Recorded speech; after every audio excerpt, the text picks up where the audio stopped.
함께 읽은 성경 본문에 중풍병으로 꼼짝 못하던 한 사람이 예수님을 만나서 치유받고 정상으로 회복이 되었다는 이야기가 나오고 있습니다.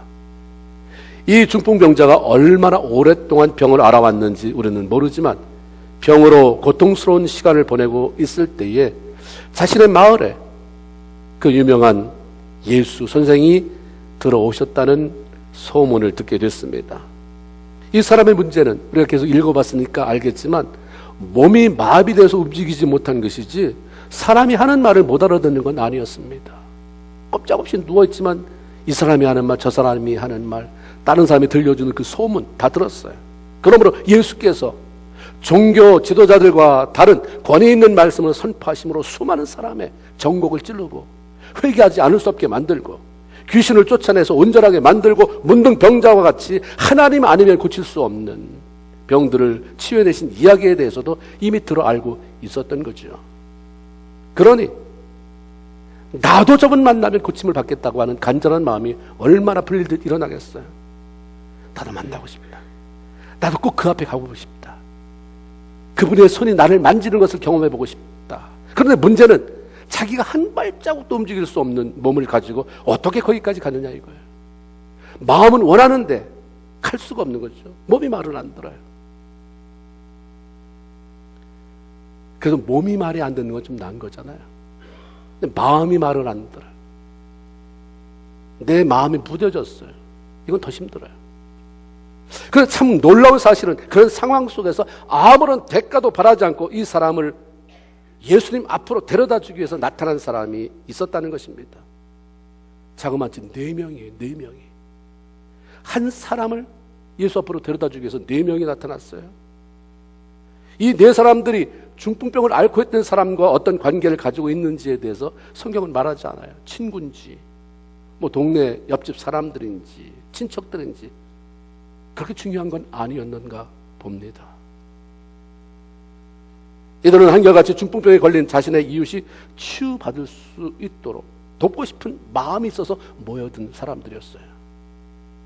그래서 그들이 한 일은 움직이지 못하는 중풍병 환자를 침상에 누인 채 자신들의 어깨를 메고 예수님 앞에까지 데려다 준 일이었습니다. 그리고 마침내 그 병자가 치유되는 모습을 바라본 것이었어요.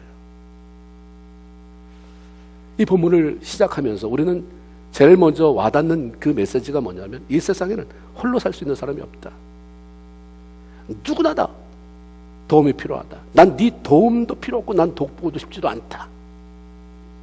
거기서부터 우리의 삶이 삐그러지는 거죠. 하나님은 홀로 살 수 없어서 아담에게 하와를 만들어주시고 그 이후에 공동체가 형성됩니다. 최초의 공동체는 가정이라고 하는 것으로 시작돼서 사회, 국가, 교회라고 하는 공동체. 홀로 살 수 없고 누군가의 도움이 필요하기 때문에 하나님은 이 공동체를 허락하시죠. 중풍병을 치료해 줄 수는 없어도 그 병을 치료할 수 있는 능력의 주님 앞에 데려다 줄 사람이 필요했습니다. 누군가 가지고 있는 문제 해결자는 주님이시지만 어려움 속에 있는 그 사람을 주님을 만날 수 있는 장소, 예배드리는 자리, 기도하는 자리, 주님 앞으로 데려오고 나갈 수 있는 어떤 누군가 절실히 필요한 것이 지금 세대예요. 너무 이기적이라. 내가 평소에 도움 주지 않았기 때문에 어려움 당할 때 도움 달라는 말도 하지 못하는 이런 세대 속에서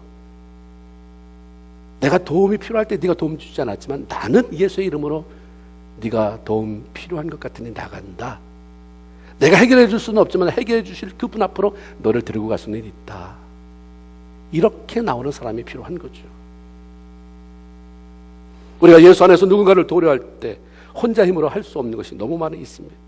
그래서 우리는 나는 누군가와 마음을 같이 하고 일하는 법을 배워야 합니다. 특히 교회에서는 그래요. 특히 믿음의 공동체 안에서는 나 혼자 오늘 대단했다는 별로 중요하지 않아요. 더불어 함께 이런 일을 만들어냈다고 하는 것이 너무 중요합니다. 하나님의 사람들에게 중요한 것은 내가 인정받고 내가 드러나는 것, 내가 특출한 것이 아니라 어려움에 처해 있는 사람을 살려내고 하나님의 일이 이루어지게 만드는 것입니다. 그래서 함께하는 것이 필요하죠. 내 힘으로 부족하니까 다른 사람과 함께 힘을 모으는 지혜가 필요한 것입니다. 자신이 감당할 수 없는 일을 혼자 하려고 애쓰다 보면 일은 일대로 이루어지지 않고 낙심하게 되고, 그러다 보면 낙심해서 끝나는 게 아니라 더 나가면 다른 사람이 원망스러워져요. 하나님의 일은 절대적으로 더불어 하는 것이 필요합니다. 예수님께서 제자들을 전도 여행에 파송하셨을 때 그들 개인적으로 다 흩어놓지 않았어요. 둘씩 짝을 짜서 보냈어요. 어려움이 찾아올 때 서로 의지하면서 힘이 되어줘라 하시는 의미고, 자기 혼자 해냈다고 교만해지다가 잘 해놓고 뒤에 돌아와서 쓰러지는 그런 일을 미연에 방지시켜주는 거죠. 전도서 4장 12절에 보면 한 사람이 뭘 하면 패하게 된다. 그리고 두 사람이 하면 맞설 수 있게 되나니 삼겹줄은, 세 겹줄은 쉽게 끊어지는 것이 안에 있다 라고 말씀합니다. 누군가 한 사람이 자신의 능력을 과시하고 싶어서 어떻게 해서든지 남의 도움을 받지 않고 병자가 누워있는 침상을 나 혼자 옮기겠다. 그 앞에 데려다 주면 낫는 게 분명한데 낫고 나면 그 사람이 나한테 얼마나 고맙게 생각하겠느냐. 그걸 왜 남하고 같이 나누냐, 내 가지 했다면 얼마 가지 못해서 그 침상을, 거기다 환자가 꼼짝 못하는 사람이 널브러져 있는 것을 혼자 옮기는 게 쉽습니까? 그렇다고 한다면 자기도 지치고 그냥 그 사람도 중간에 버려지고 말았을 거예요. 오히려 그 다른 사람이 병자를 예수 앞으로 나오도록 도울 수 있는 기회를 막아버리고 치유하는 것도 방해하는 결과를 초래했을 것입니다. 그런데 네 사람이 마음을 모았어요. 그래서 침상에 한 귀퉁이씩 잡고 어깨에 매니 한 사람의 그 힘이 넷으로 나눠서 각자 분담을 하니까 어려움 없이 충분하게 그 병자를 예수님 앞으로 데리고 갈 수가 있었던 것입니다. 남과 더불어 하는 것이 싫어서 혼자 해보려고 고집부리다 실패하는 것보다 여러 사람들이 서로 도와가면서 하나님의 일이 일되게 만드는 것이 훨씬 더 중요하다고 하는 것입니다. 내 일을 성취시키는 거 아니에요. 내 어떤 은사, 내 재능을 자랑하려고 있는 것이 교회 공동체가 아니라 하나님의 일이 하나님의 일되게 만드는, 그래서 내가 한 부분을 맡아주는, 그 너도 이것을 맡아주는, 이것이 굉장히 필요한 거죠. 교회는 모든 사람이 왔을 때 그걸 큰 솥에다 집어넣고 풀풀 끓여서 숲을 만들어내는 것이 아니에요. 멜팅팟이 아니라 모자이크다. 하나님이 어떤 사람은 정말 두각을 나타냈는데 그 두각이 빨간색이다. 두각을 나타내는 사람이 빨간색이다. 나 혼자 한다. 한 도화지에다 빨간색만 칠해놓으면 그게 뭐냐 이거예요. 그 작품성이 없어요. 많은 부분이 빨간색, 잘하지만 빨간색이 한 부분. 어떤 사람은 초록색, 노란색, 하얀색, 까만색. 어떤 사람은 다른 뭐 존재 가치가 있을까? 회색? 근데 그 어두운 부분에 점이 찍히면 모자이크를 이루어서 야, 참 멋지다. 까만 거 아무것도 아닌데 그게 점이 하나 딱 찍히니까 야, 작품이 살아나네. 이게 하나님의 일이에요. 혼자는 절대 할 수 없어요. 그렇기 때문에 서로 하는, 서로 도와가는, 서로 마음을 모으는 일이 절대적으로 필요하죠. 우리는 그래서 예수 믿으면서 예수를 잘 믿어봐야 되겠다는 것도 중요하지만 남과 더불어 사는 것도 배워가야 됩니다. 하나님의 수준은, 하나님의 교회를 축복하는 그 원리는 가장 높은 사람에 맞춰서 하지 않아요. 가장 낮은 사람에.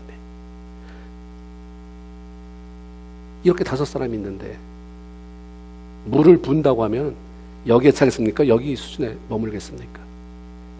제일 낮은 쪽이에요. 그게 올라오지 않는 한은 그쪽으로 물이 계속 새는 거예요. 그러니까 하나님은 같이 세워가길 원하는 거예요. 더불어. 그래서 서로 돌아보아 라는 말이 성경에 그렇게 강력하게 제시되고 있는 것입니다. 나는 누군가와 더불어서 일하는 데 필요한 것은 내 마음대로가 아니라 서로 마음이 하나 되도록 맞추어가는 것입니다. 아모스 3장 3절에 보면 두 사람이 뜻이 같지 않은데 어찌 같이 동행할 수 있겠느냐. 마음이 하나 되지 못하면 더불어 일할 수 없어요.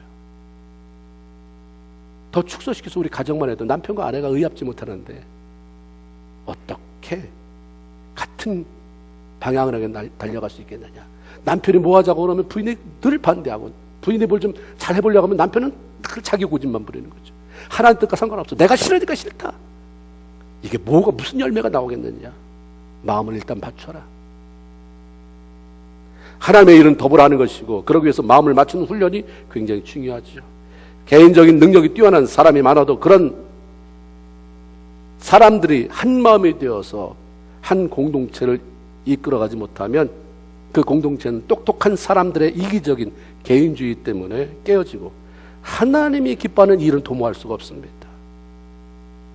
예수님께서 십자가에 달려 돌아가실 시간이 가까이 왔을 때 자신의 그 사랑하는 분신과도 같은 12제자들을 위해서 중보합니다. 기도해요. 아버지 되신 하나님 앞에 간절히 제자들을 위해서 기도해요. 얼마나 축복돼요. 예수님이 직접 그들을 위해서 중보하셨잖아요. 그때 뭐라고 기도하냐면 나는 곧 떠납니다. 제자들은 남습니다. 연약합니다. 능력을 부어주시옵소서. 하늘 문이 열리게 하시고 저들이 뭐라고 기도하면 그대로 기적이 일어나게 하옵소서라는 말 안 했어요. 예수님의 중보기도 치고는 너무 시시해요. 근데 너무 중요해요. 우리가 하나 된 것처럼 성부, 성자, 성령이 하나인 것처럼 저들로 하나 되게 하옵소서. 이게 주님의 기도예요. 능력은 언제든지 받고 언제든지 일할 수 있다. 그런데 12제자가 다 능력이 많다고 서로 내가 달라다 내가 잘났다면 하나님 나라는 소망이 없어지게 되는 거죠. 능력은 부어주게 될 것이다. 앞으로 오순절을 통해서 마가다락방의 그 성령의 경험을 통해서 변화되는데 중요한 것은 한 마음이 되지 않으면 개인의 능력이 공동체를 와해시킨다. 그러니까 주님이 먼저 제자들의 능력 오순절 사건 이전부터 말씀한 게 뭐냐면 하나 되게 하옵소서. 하나 되게 하옵소서. 한 마음 되게 하옵소서였습니다. 교회의 공동체에 필요한 것도 하나님 안에서 하나를 이루는 것입니다. 나보다 남을 낮게 여길 수 있어요. 더 낮게 여길 수 있어야, 더 좋게, 낮게가 아니라 나으게 여길 수 있어야 우리가 하나가 될 수 있습니다. 내가 돋보이고 싶은 마음 버리고 자아가 죽어져야 하나를 이룰 수가 있습니다. 하나님이 원하시는 대로 누군가를 돕고 생명을 살려내서 하나님 나라를 확장하는 이 일에 동참하기를 원한다면 먼저 다른 사람과 하나가 되고 마음을 맞추기 위해서 네가 좀이 아니라 내가 낮아지고 죽어지는 것을 먼저 경험해야 되는 거죠. 네 사람이 힘을 모아서 이제 환자를 메고 예수님이 계시다고 하는 집 앞에 가보니 이미 문전성시예요. 자기만 탈랑 오면 되는 수많은 사람들이 이미 다 와서 문 앞에 들어갈 수 없을 정도로 그렇게 장사진을 이루었습니다. 좋은 뜻에서 왔는데 갑자기 생각지도 못했던 장애가 놓였어요. 하나님의 영광을 위하고 다른 사람을 살리는 일을 위해서 한 마음이 된다고 해도 장애물은 존재합니다. 이 네 사람은 장애물 때문에 자신들이 메고 온 환자를 예수님 앞에 데려다 놓고 고침받게 하고자 했던 일을 포기하지 않았어요. 어떻게 할 것이냐? 어떻게 예수님 앞으로 가서 이 사람이 고침을 받게 할 것이냐 둘러보다가 지붕을 발견한 거죠. 지붕. 이스라엘 백성들의 그 지붕은 우리하고 달라요. 그 지붕으로 가서 예수님 지금 계신 위치의 지붕을 뜯어내고 구멍을 크게 냈습니다. 그리고 중풍병자를 글로 달아냈다고 그랬어요. 정확하게 예수님 앞에 내려보냅니다. 얘들은 한 사람의 병자가 고침을 받는 것을 볼 때까지 대가를 치르는 일을 두려워하지 않았어요. 포기하지 않았습니다. 당장에 수많은 사람을 해치고 예수님 앞으로 나가는 방법으로 선택한 것이 지붕 뚫는 것인데 그것이 좀 이따 지나고 나면 환자가 치유가 되든 어쨌든 지붕 수립이 물어줘야 되잖아요. 성경에는 그런 것까지 안 썼지만 그거 다 생각해야 되잖아요. 아, 이거 뜯어냈으면 우리가 고쳐줘야 되는데 아, 이렇게까지 해서 데려다 놔야 되나?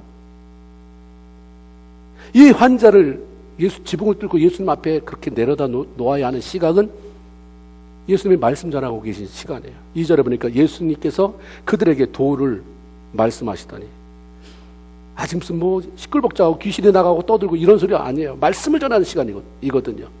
수많은 사람이 숨을 죽여서 한 사람 예수의 말씀을 듣는 시간에 지붕에 올라가 구멍을 뚫기 시작한다면 그 분위기 엉망진창이 되는 거예요.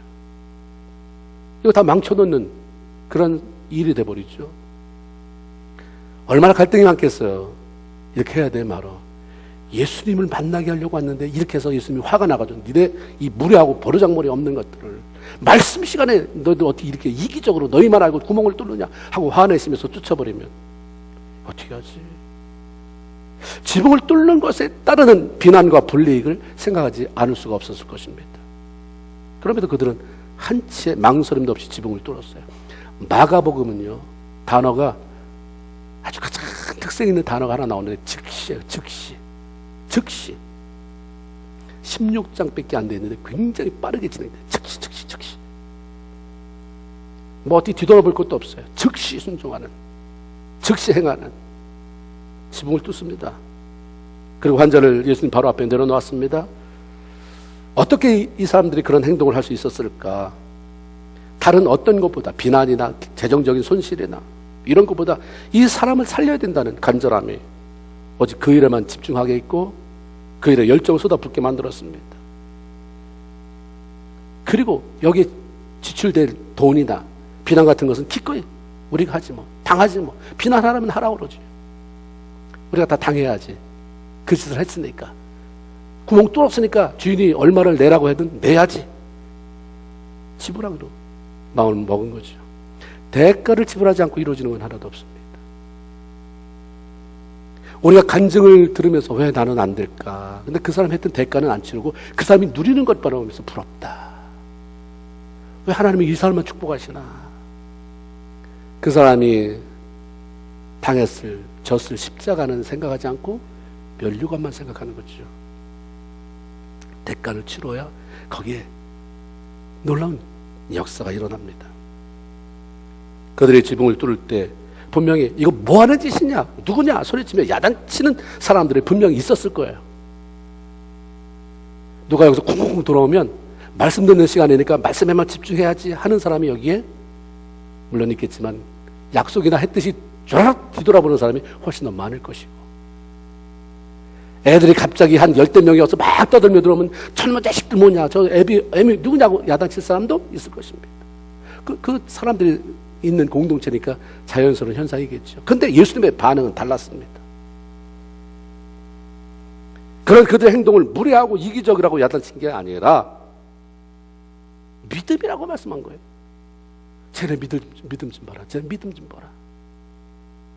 자신의 문제가 아니라 이웃을 살려보겠다고 최선을 다하는 그들의 모습을 믿음의 사람들의 열정으로 보신 거죠.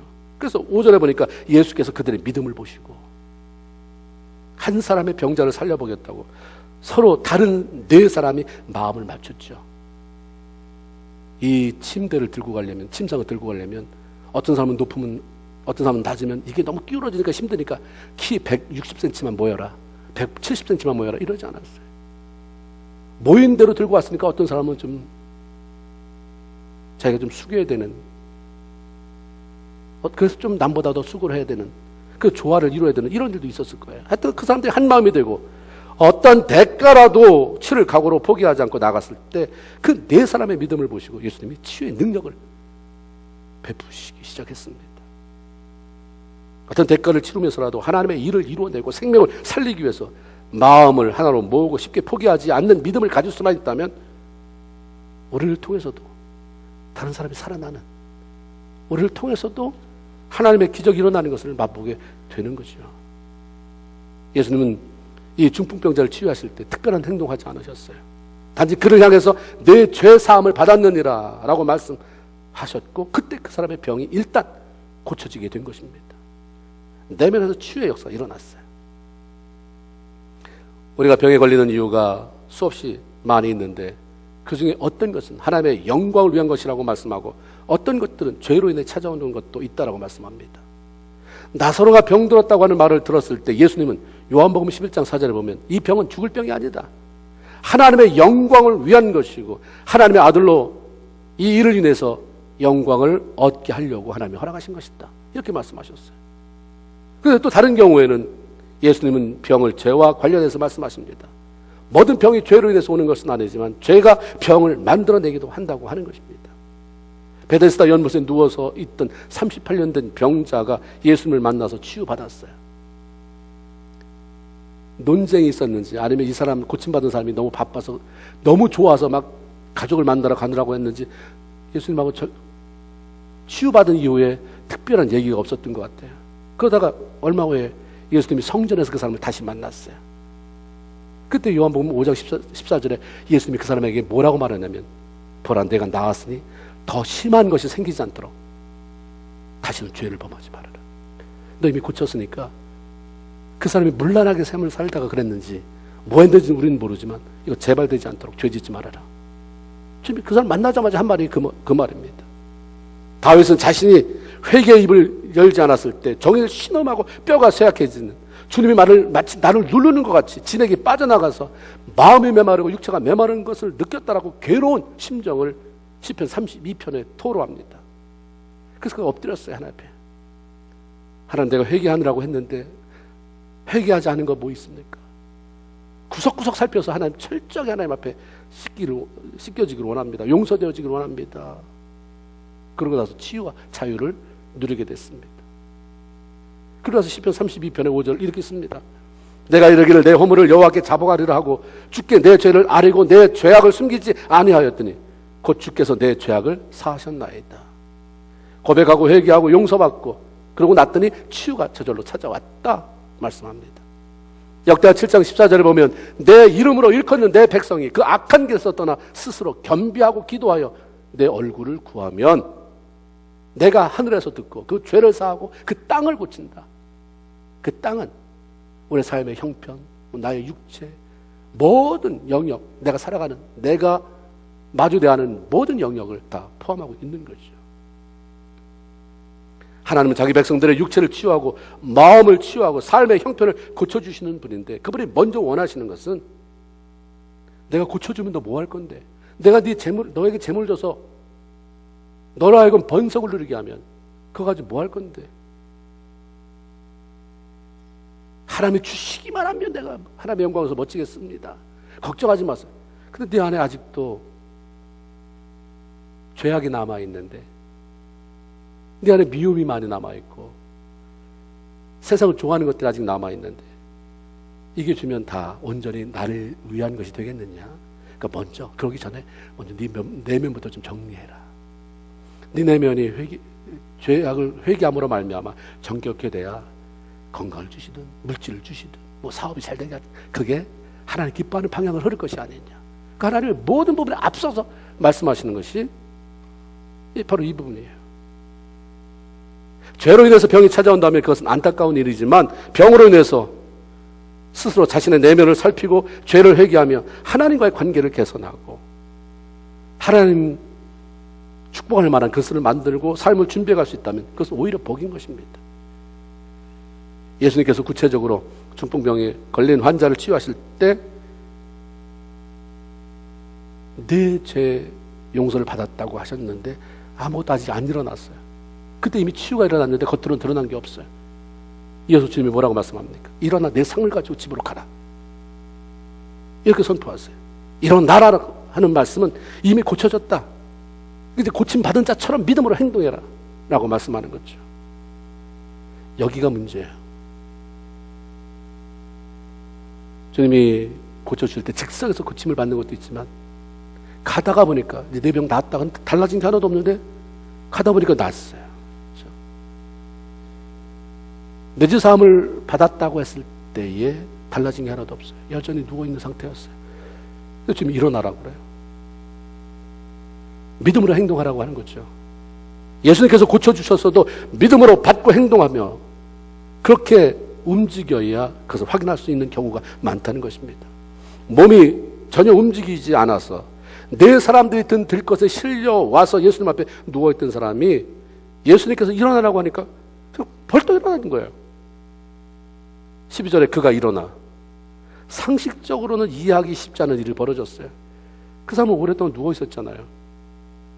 일어나려고 몸부림을 계속 쳤는데 몸이 안 움직이니까 누가 와서 일으켜줘야 되고 밥 떠먹여줘야 되고, 나 굉장히 많이 몸부림 쳐봤는데 아니 일어나라고 했다고 해서 내가 어떻게 금방 일어나냐 이러면서 자기 생각에 지금까지 해왔던 그 관습에 매여 있지 않았습니다. 여태까지 그렇게 살았어도 주님이 그렇게 말하니까 일어나라니까 일어나 봤는데 벌떡 일어나지는 거죠. 우리가 믿음이 바로 이런 거예요. 안 해봐서 그렇지 믿음으로 해보면 되는 게 믿음입니다. 아멘입니까? 안 해보는 거예요. 하나님이 된다는데 내가 뭘 기도하다 확신을 주는데 그 다음에는 행동을 해야 되는 거죠. 확신을 가지고 잡고 이제 행동은 내 몫이다. 내가 너 대신 가게를 오픈해 주리. 너 대신 학교를 대신 들어가 주리. 하나님 함께 한다. 사업을 해서 계속 기도했는데 하나님이 확신한다. 이 일을 하나님이 함께 하실 것이다. 그래서 그 다음에 행동은 네가 해야 되는데 맨날 앉아서 믿음의 행동으로 그렇게 움직이지 않는데 무슨 변화가 일어나겠습니까? 하나님께서 모든 사람에게 문제 해결의 길, 치유에 관한 말씀을 들려주셨는데도 이런 기적이 소수의 사람들에게 일어나는 이유가 믿음으로 반응하고 행동하는 일에 실패하기 때문이고 말씀을 그냥 내가 사장시키기 때문입니다. 어부 베드로가 밤새도록 고기 잡이 했다는 건 아시잖아요? 허탕쳤습니다.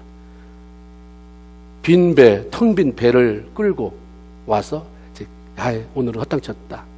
밤새 잠을 못 잤더니 너무 피곤하다. 빨리 그물 싣고 집에 가서 자자. 그물 싣고 있었습니다. 그때 주님이 나타나신 거예요. 그런 모습의 베드로를 보신 예수님이 깊은 데로 가서 그물을 내려 고기를 잡아라. 막 지금 고기 잡으려고 나온 그 초저녁이 아니에요.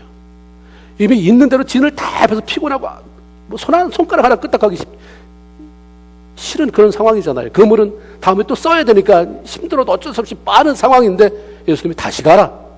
다시 가서 깊은 곳에서 그물을 내려라. 고기 잡는 일로 말하면 예수님보다 어려서부터 어촌에서 잔뼈가 굵어온 베드로 자신이 훨씬 풍성한 경험과 해박한 지식을 가지고 있었을 것입니다. 그런데 베드로는 그의 위대한 점이 뭐냐면 자신의 지식과 경험 때문에 하나님의 말씀이 무시되지 않았다고 하는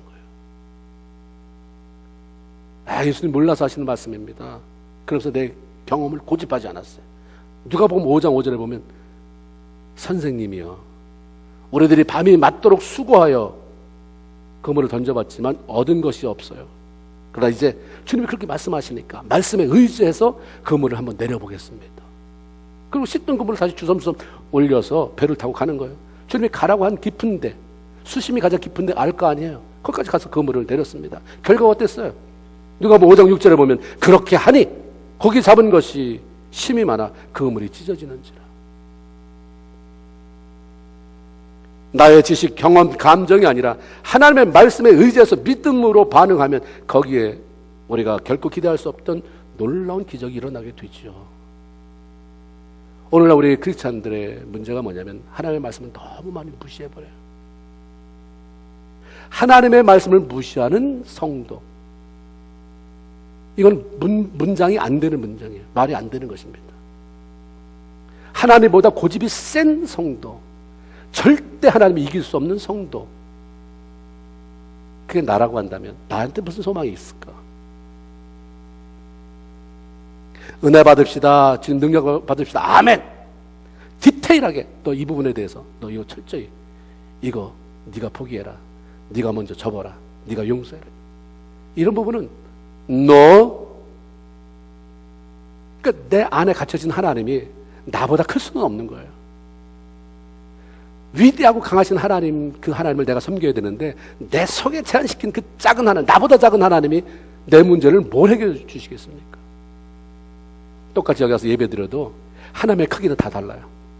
본래 하나님의 크기는 대단하지만 어떤 사람이 김집사가, 이집사가, 박집사가 믿는 하나님, 그 하나님의 사이즈는 내가 그분을 가두느냐 풀어놓느냐, 그분의 말씀에 내가 종속되느냐, 내 고집에 주님을 꾸겨 넣느냐에 따라서 이건 천차만별 달려지는 것입니다.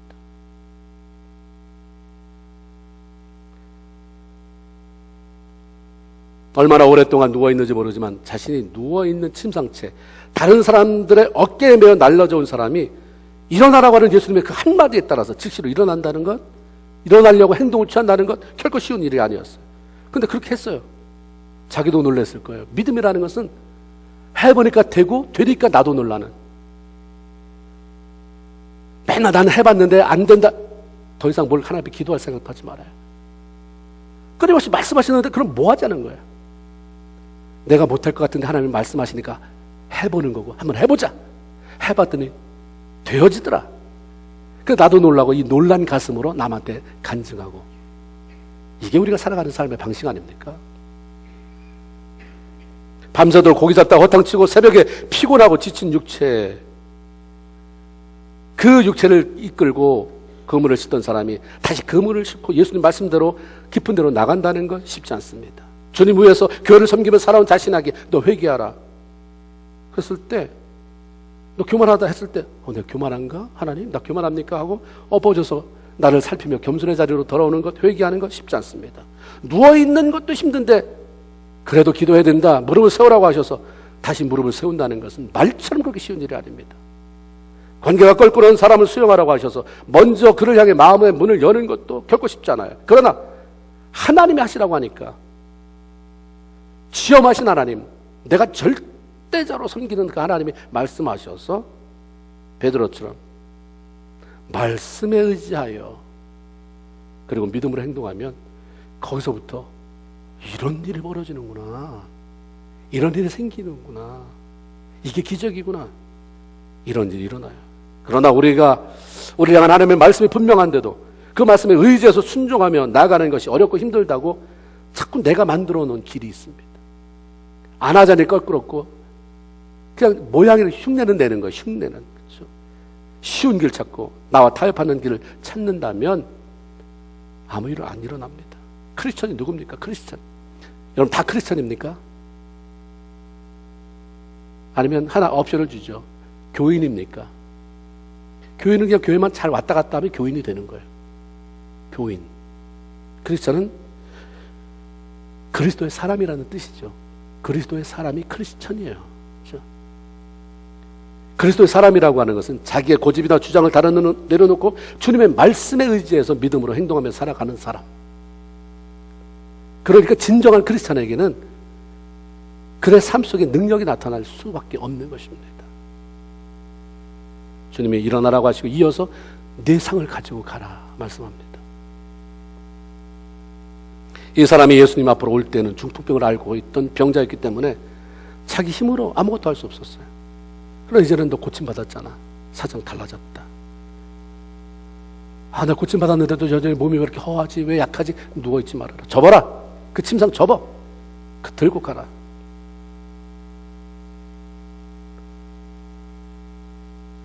이제 네가 접어들고 나감으로 너를 바라보는 사람에게 하나님의 능력을 보여라. 가서 이제 도움을 필요로 하는 다른 사람을 위해서 내가 이제 그 침상을 매라라고 하는 거죠. 문제 있는 내가 누워왔던 그 침상 위에 문제 있는 다른 사람을 눕히고 이제 네가 좀 메워오면 안 되겠느냐. 나 치유받았다, 나 문제 해결받았다가 아니라 그렇게 했으니까 네가 그걸 가지고 툴을 삼아서 내가 했듯이 너도 다른 사람 살려라, 되게 만들어라. 이게 주님의 명령이에요. 우리가 신앙인으로 은혜 받고 치유받고 기쁨으로 살아가면 그것들이 우리를 바라보는 사람들에게 강한 영향력을 끼치게 되고 하나님께 영광이 된다는 것입니다. 내가 고침받았는데, 그렇죠? 내가 유익받은 거죠. 내가 고침을 받았는데 평소에 건강했던 저 사람에게는 이게 뭔 유익이겠어요? 내가 유익인데. 근데 내가 하나님 안에서 고침받고 유익을 보니까 그걸 보는 사람이 놀라는 거예요. 입이 벌어져요. 내가 고침받고 내 문제가 해결된 게 좋아서도 있겠지만 하나님이 저렇게 하시는구나. 야, 나는 왜 저런 걸 경험해보지 못했지? 그래서 저 사람 보니까 하나님이 살아계시는구나. 이렇게 영광 돌리는 것이 필요합니다. 꼭 중풍병이 아니더라도 우리를 꼼짝 못하게 묶어놓고 눕혀놓았던 문제의 침상에서 해결을 받고 일어나서 이젠 그것들을 스스로 번쩍 들고 나가서 하나님 앞에 영광 돌리고 다른 사람을 메워오는, 다른 사람을 살려내는 일을 해야 한다고 하는 것입니다. 우리 주님은 지금도 우리를 주저앉히고 꼼짝 못하고 눕게 만드는 모든 문제를 가지고 있는 모습 그대로 저 앞에 나오라라고 말씀합니다. 그리고 치유받고 해결받고 일어나 당당하게 다시 삶의 현장을 향해서 가라. 가서 하나님의 영광을 위해서 살아라. 이게 하나님이 주신 메시지예요. 바로 오늘 여기에 모인 모든 성도들이 이제 내가 가진 모든 문제가 해결되어서 하나님의 영광 돌릴 뿐만 아니라 다른 사람을 메고 주 앞에 데려다 줌으로 말미암아 내가는 할 수 없지만 그 주님이 해결해 주시고 치유하시고 살려주시는 것을 경험하며 함께 기뻐하고 영광 돌리는 그런 삶을 살아가는 모든 성도가 되기를 주님의 이름으로 축원을 드립니다. 아멘. 하나님 고맙습니다. 오늘 복된 성일에 저희를 불러주셔서 주 앞에 예배하게 하시니 감사드립니다.